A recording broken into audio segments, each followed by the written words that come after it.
Doctor Anil Kumar Gupta, neuropsychiatrist, गृहस्वामी के पटल पर कोविड-19 पैंडेमिक से उत्पन्न मानसिक रोग पर बात करना चाहता हूँ। कल वर्ल्ड मेंटल हेल्थ डे है। यह वक्तव्य, यह बातचीत मेंटल हेल्थ को समर्पित है।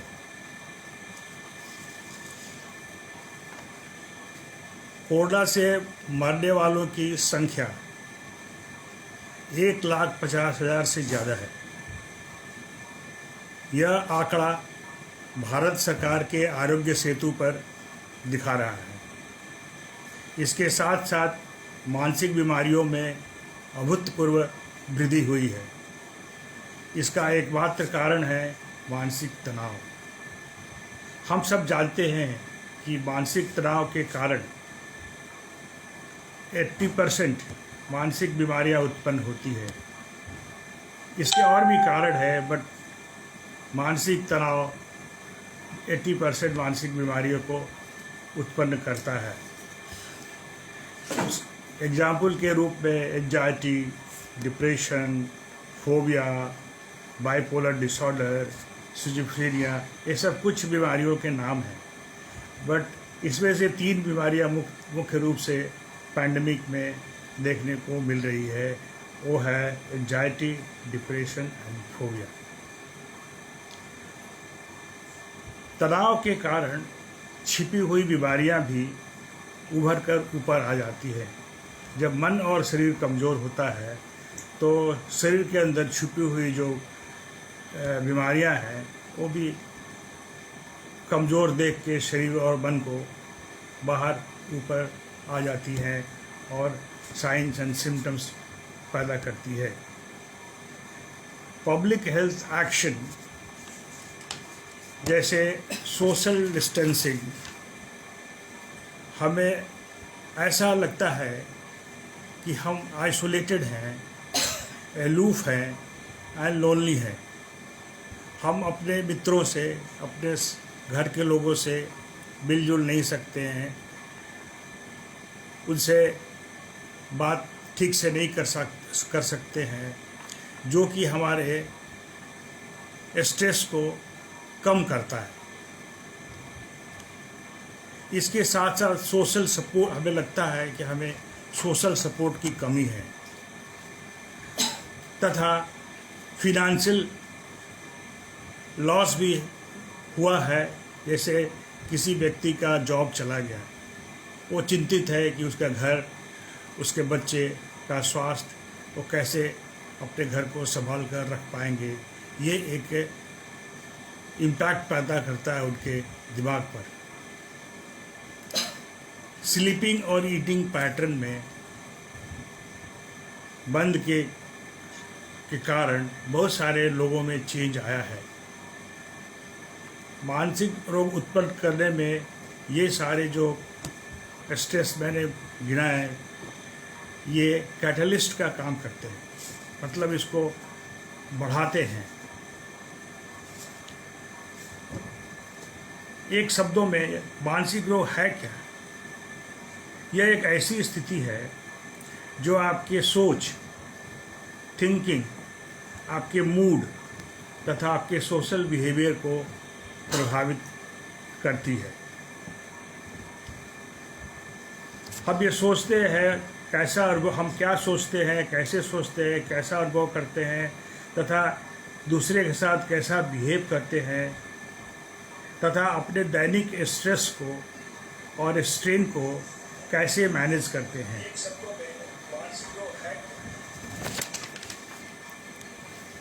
तो एक सर्वे के अनुसार यह पाया गया है कि 70% लोग स्ट्रेस लेवल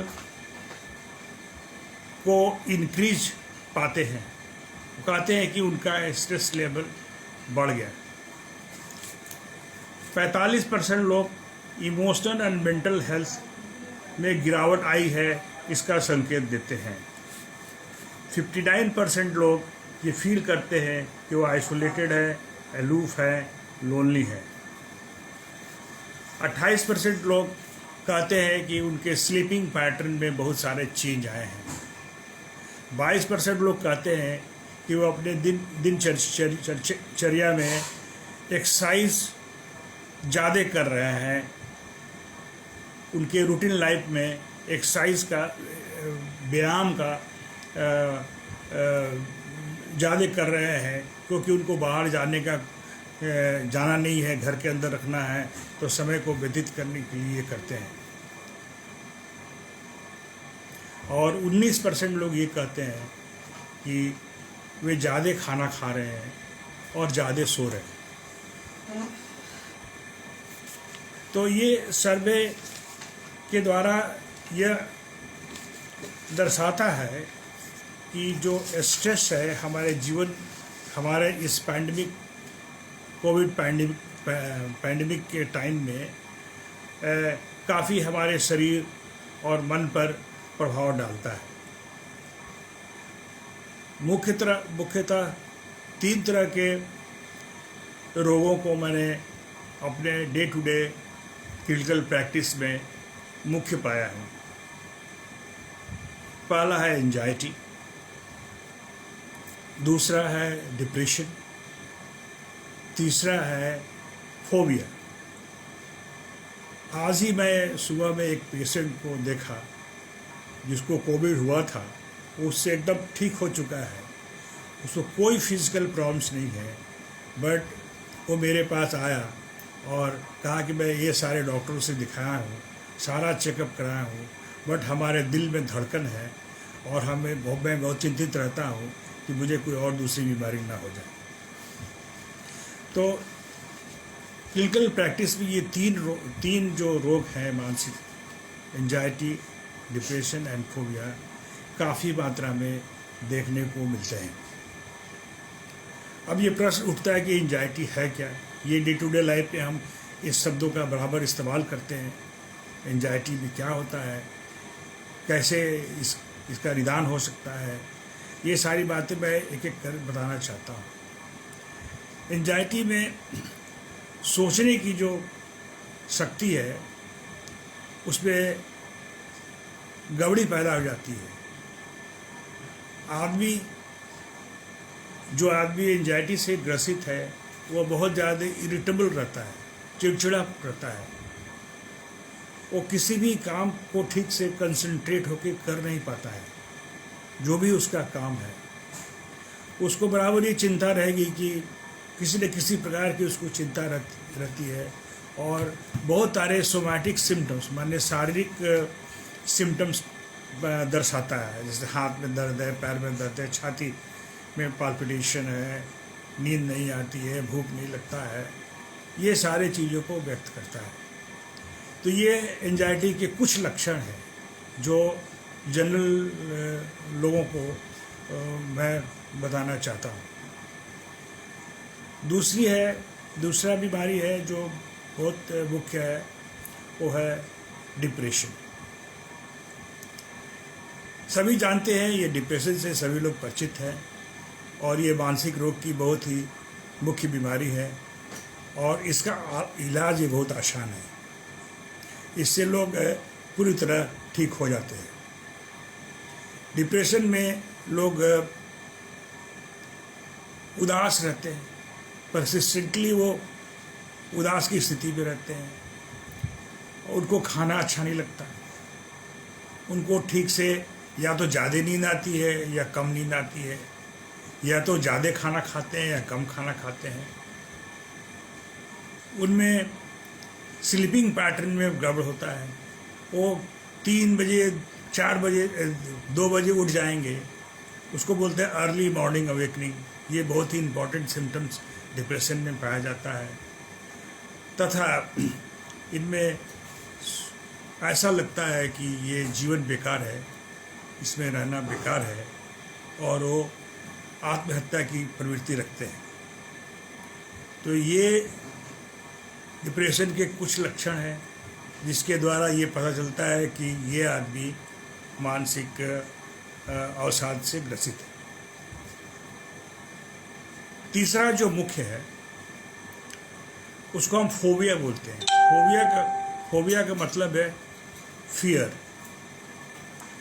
फोबिया में फियर हम सभी लोगों को है, सभी लोगों को किसी न किसी चीज़ से फियर होता है, बट फियर और फोबिया में अंतर है। उसको मैं एग्जाम्पल दे के आपको समझाना चाहता हूँ। फियर जैसे कि हम जो रोड पे चलते हैं तो कुत्ते को देखकर हमको डर लगता है, हम धीरे से अपने बाईं तरफ या कोशिश करते हैं कि कुत्ते से दूर रहें। मन में डर लगता है कि कुत्ता दौड़ के मेरे पास मत चला है, और हम लोग रास्ता अपना क्रॉस कर जाते हैं। बट जिसको फोबिया है वो कुत्तों को देख के दौड़ने लगेगा, भागने लगेगा। इसको कहते हैं अनवारंटेड फियर। उतनी डर की ज़रूरत नहीं है, बट वो इतना डर के ये कार्य करता है, और इसको हम लोग फोबिया के रूप में बताते हैं। इसमें एंजाइटी के सारे फीचर्स रहते हैं जो मैंने एंजाइटी में बताया।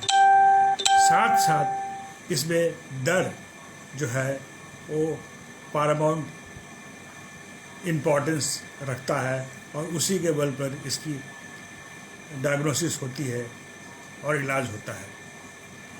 तो मित्रों, ये 3 बीमारियां बहुत ही पैंडेमिक के समय में बहुत ही प्रचलित है, और इसका निदान संभव है। आप इस तरह का यदि किसी को अनुभव हो रहा है तो अपने साइकियाट्रिस्ट से मिले या काउंसलर से मिले। ये लोग आपको मदद करेंगे और आपकी इस बीमारी को ठीक करेंगे। इसके अलावा आप योगा, व्यायाम तथा फ्री हैंड एक्सरसाइज, वॉकिंग, ये सारे चीज़ों को अपने ध्यान में रखकर करते हैं तो ये भी स्ट्रेस को कम करता है।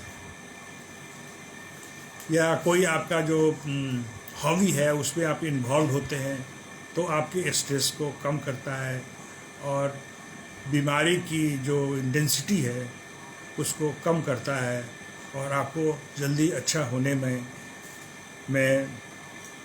मदद करता है। तो ये कुछ बीमारियां हैं, बट वैसे भी बहुत सारी बीमारियां से और जो सीरियस मानसिक बीमारियां हैं वो भी स्ट्रेस के कारण जो छिपी हुई हैं या दवाई के कारण दबी हुई हैं। जो लोग नॉर्मल स्टेट में दवाई के साथ रह रहे हैं उनमें भी बीमारियों का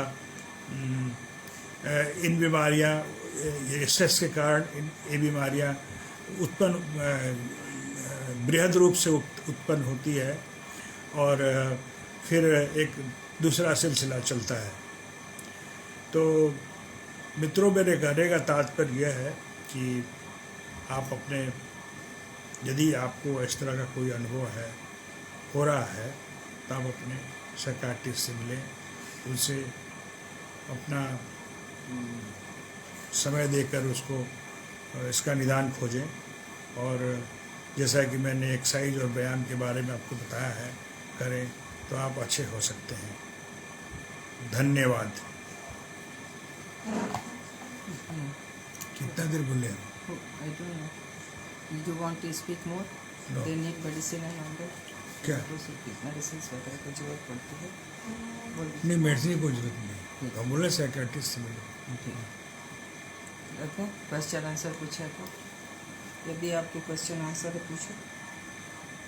यदि आपको कोई प्रश्न पूछना है या कोई आपके दिमाग में बात है तो आप हमसे बात कर सकते हैं। लिख के भेजें, कुछ प्रश्न है तो। बहुत अच्छी जानकारी, महत्वपूर्ण जानकारी, बहुत अच्छी जानकारी, ये तो लिखा है? हुआ है।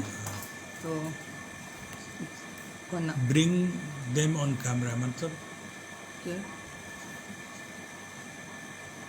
बोले वो somebody is there. So you are finishing it? With the let us finish it. बोल दीजिए। मैं पुनः आपको धन्यवाद देता हूँ मेरे इस वक्तव्य को सुनने के लिए।